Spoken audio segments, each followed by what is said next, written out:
The opening of a new facility for the Southern Parks and Markets Waste Management Limited is being seen as a step toward improving service delivery across South Central Jamaica. But Executive Director of the National Solid Waste Management Authority, Audley says better working conditions must now translate into greater efficiency and productivity from staff. Speaking at the official opening of the Hanbury facility along the Winston Jones Highway last Friday, Executive Director of the National Solid Waste Management Authority NSWMA, Audley Gordon, challenged employees to raise their performance. The Southern Parks and Markets Company, which serves Manchester, Clarendon and St. Elizabeth, had previously operated from the Mandeville Plaza.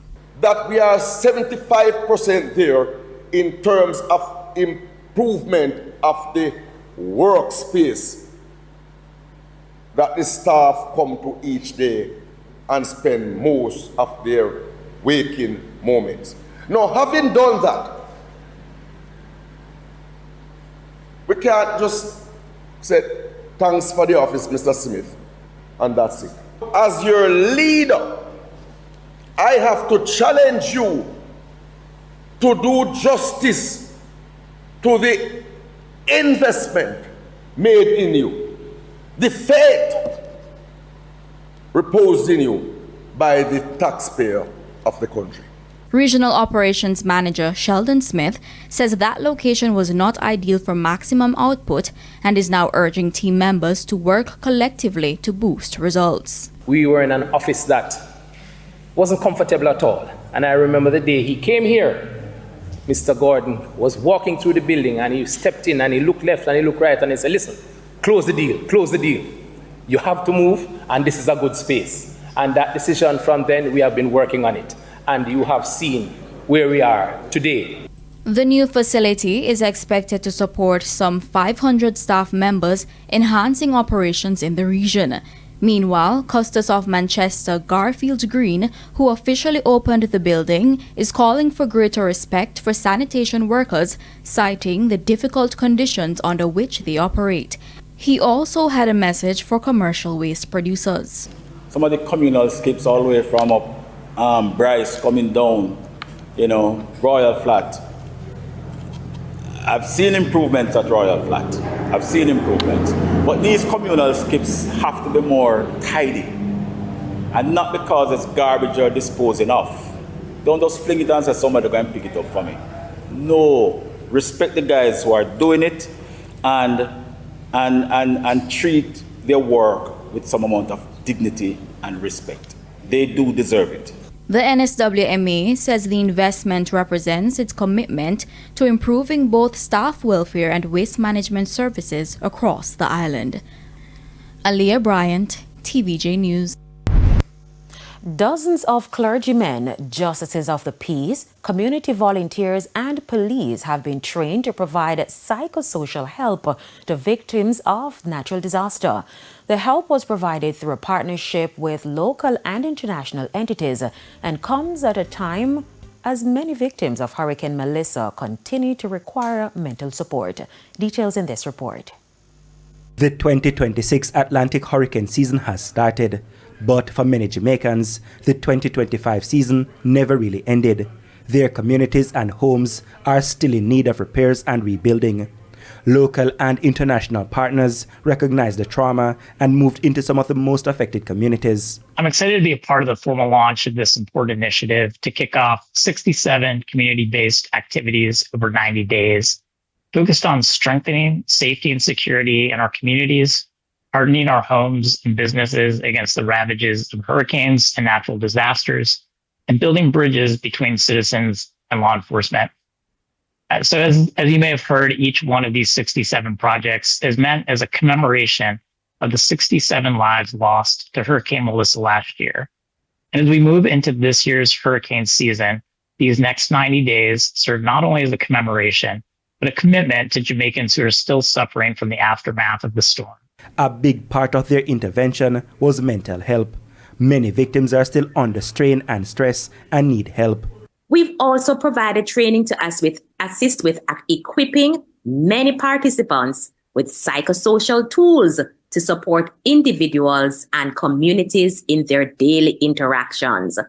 These SEPTID trainees have included members of the Jamaica Constabulary Force, justices of the peace, chaplains, clergy members, youth clubs. The experts also believe communities with their walls and other infrastructure literally broken down can lead to broken people who may in turn look to a life of crime. The investments by the Pan American Development Foundation, PADF, the U.S. Embassy and the police will, among other things, help with antisocial behavior in the communities. We know the corners where the criminals hang out, the empty lots where nothing good ever happens, or the temptations that put our youth on the wrong path. SEPTID takes aim at opportunities for crime, making it more difficult for gangs to do business and letting neighbors take back their streets, allowing our children to learn and grow in peace. The PADF program gave stakeholders an opportunity to interface with residents of communities impacted by Melissa. In some areas they worked, the stakeholders built what they called community resilience teams. These teams, among other things, ensure the authorities are aware of debris that need clearing in their communities. It is time for a break, but do stay with us. More stories when we return.